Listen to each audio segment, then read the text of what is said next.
Hello दोस्तों, आपका स्वागत है आपके अपने YouTube channel magic free education पे। आज हम लोग शुरू करेंगे रीजनिंग का सबसे ही important topic direction and distance. ये न ही रीजनिंग बल्कि मैथ्स के भी बहुत सारे टॉपिक में डायरेक्शन एंड डिस्टेंस का बहुत ज़्यादा यूज है। तो चलिए हम शुरू करते हैं। सबसे पहले इसको समझने के लिए आपको डायरेक्शन समझना होगा कि उत्तर किधर होता है, दक्षिण किधर होता है, पूरब किधर होता है, पश्चिम किधर। चलिए हम समझते हैं। सबसे पहले ये जो हम लोग जानते हैं 4 डायरेक्शन होता है, तो हमने ये 4 एरो दे दिया। सबसे पहले जो ये ऊपर की तरफ होता है इसे हम लोग उत्तर कहते हैं। ऊ से होता है, इसको याद रखने का ट्रिक है, ऊ से होता है ऊपर और ऊ से होता है उत्तर। कहीं भी आप चले जाइएगा तो ऊपर जो होगा ना वो उत्तर होगा, जिसे इंग्लिश में हम लोग नॉर्थ भी कहते हैं। और उत्तर के सामने जो होगा वो हम लोग जानते हैं दक्षिण होता है, तो ये हम इसको लिख दिए दक्षिण। इसको याद करने का ट्रिक का तो जरूरत है नहीं, क्योंकि उससे हो गया ऊपर मतलब उत्तर और उसके सामने वाला दक्षिण, जिसे हम लोग साउथ कहते हैं इंग्लिश में। उसके बाद ऊपर की तरफ हम लोग आएंगे तो दाएं तरफ ये जो होता है ये पूरब होता है, जिसे हम लोग ईस्ट कहते हैं इंग्लिश में।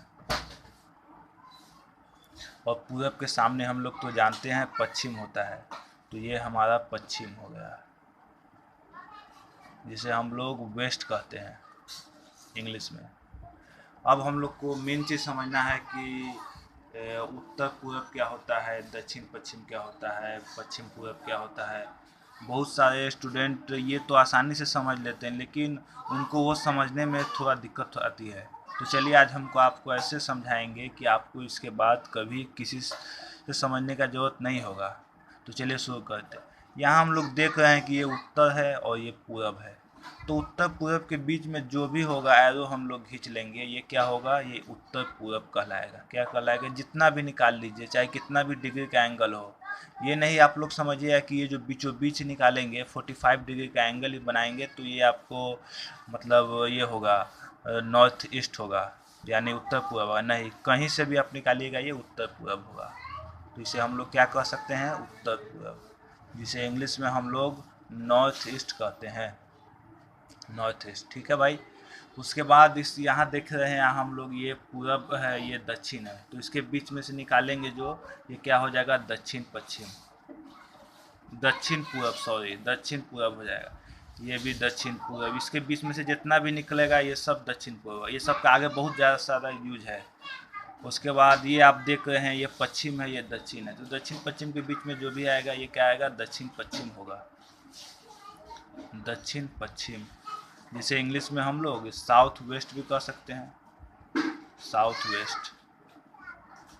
अब ये उत्तर हो गया, ये आपको पश्चिम हो गया, तो उत्तर पश्चिम के बीच में से जो भी हम निकालेंगे ये आपको उत्तर पश्चिम कहलाएगा।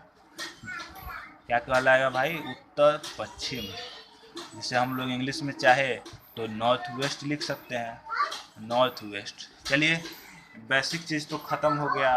ये एक बार फिर आप लोग को समझा देते। ये जो ऊपर की तरफ गया हुआ है ऊ से होता है ऊपर और ऊ से होता है उत्तर, तो उत्तर हो गया आपको ऊपर की तरफ। उसके जो सामने गया हुआ है हम लोग जानते हैं उत्तर के सामने दक्षिण होता है, तो ये दक्षिण आपको हो गया।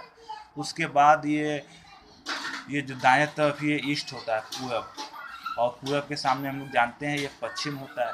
ठीक है, पश्चिम हो गया। अब उत्तर पूरब के बीच में जो भी निकलेगा वो सब उत्तर पूरब होगा। इसके बीच का जो भी होगा ये उत्तर पूरब, पूरब और दक्षिण के बीच में जो भी होगा दक्षिण पूरब बोल सकते हैं इसे, या हम लोग पूरब दक्षिण भी बोल सकते हैं।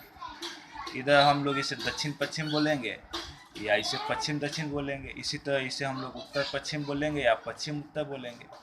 ठीक है। चलिए अब कुछ बेसिक टर्म को समझ लेते हैं जिसका आगे बहुत ज़्यादा यूज है। एक बात हम लोग को जानना चाहिए कि कभी भी अगर हम कोई क्वेश्चन में हमको बोले कि दाएं मुड़ने के लिए, तो दाएं मुड़ने के लिए जब भी हमको बोलेगा तो हम लोग क्या करेंगे, एंटी क्लॉकवाइज। दाएं मुड़ने के लिए कहेगा तो हम लोग को क्लॉकवाइज घूमना है। और जब अगर कहेगा, देखिए लिख देता हूँ मैं, दाएं मतलब क्लॉकवाइज, और बाएं घूमने के लिए कभी कहेगा या बाएं मुड़ने के लिए कहेगा तो हम लोग एंटी क्लॉकवाइज घूमेंगे। अब हम लोग को ये समझना है कि क्लॉकवाइज क्या होता है, एंटी क्लॉकवाइज क्या होता है। तो क्लॉकवाइज मतलब होता है घड़ी के दिशा में, घड़ी के दिशा में। और एंटी क्लॉकवाइज मतलब होता है घड़ी के विपरीत दिशा में। घड़ी के विपरीत दिशा मतलब घड़ी जिस तरह चलती है उसके विपरीत दिशा में, घड़ी के विपरीत दिशा में, विपरीत दिशा में। ठीक है, अब हम लोग को ये समझना है घड़ी के विपरीत दिशा में। अब देख लीजिए, हम आपको समझा देते हैं। ये घड़ी मान लीजिए हो गया, ये आपको 12 बज रहा है, मान लीजिए ये 6 है, ये 3 है, और ये आपको 9 हो गया। तो घड़ी जो चलती हम लोग देखते होइएगा, ये घड़ी का मान लीजिए ये घंटे का सुई है और ये मिनट का सुई है। तो देखते होइएगा घड़ी ऐसे चलता है, ऐसे ऐसे ऐसे ऐसे चलता है, इसका सुई इसका ऐसे चलता रहता है। तो ऐसे चलता रहता है घड़ी। तो ऐसे जो चलेगा ये क्या हो गया, क्लॉकवाइज। और इसी के उल्टा मतलब ऐसे न, ऐसे मान लीजिए घड़ी है और ये ऐसे चलता है, लेकिन हम लोग ऐसे उसके विपरीत दिशा में जो चलेंगे तो ये हमारा क्या हो जाएगा, ये हमारा एंटी क्लॉकवाइज, एंटी क्लॉकवाइज हो जाएगा। ठीक है, तो लगभग हम लोग बेसिक ख़त्म कर चुके हैं और इसमें बहुत सारा कंसेप्ट आता है जैसे डिग्री का, वो सब हम आपको अगले क्लास में बताएंगे। चलिए इस पे रिलेटेड एक क्वेश्चन हम लोग आज करते हैं, देखिए कितनी आसानी से आप लोग बना पाते हैं। एक क्वेश्चन है जो एसएससी में पूछा जा चुका है 2002 में। अमन अपने घर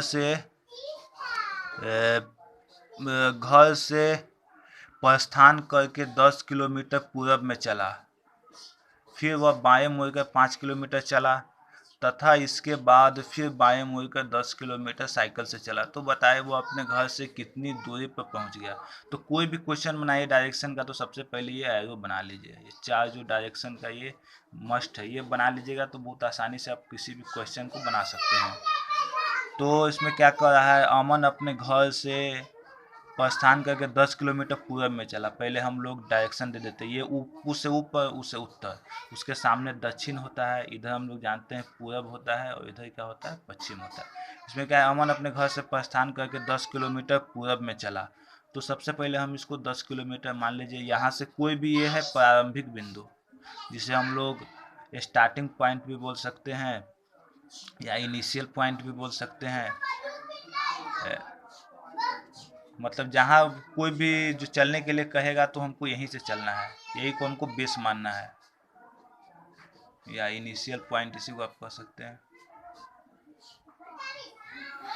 तो सबसे पहले इसको भाई को हम 10 किलोमीटर अमन जी को चला दिए, यहाँ से हम चले तो 10 किलोमीटर इनको चला दिए। ठीक है, मान लीजिए इसमें है ना, मान के लेना, ये नहीं कि मतलब नापने बैठ जाइए कि 10 किलोमीटर कितना होता है। तो इसको हम 10 किलोमीटर चला दिए, अंदाज से चलाना है। फिर वह बाएं मुड़कर 5 किलोमीटर चला। बाएं मतलब क्या होगा, एंटी क्लॉकवाइज। घड़ी ऐसे चलता है लेकिन हम ऐसे चलाएंगे, तो 5 किलोमीटर इसको हम चला दिए, बाएं मुड़ा मतलब एंटी क्लॉकवाइज चला दिए। तथा इसके बाद वह फिर बाएं मुड़कर 10 किलोमीटर चला।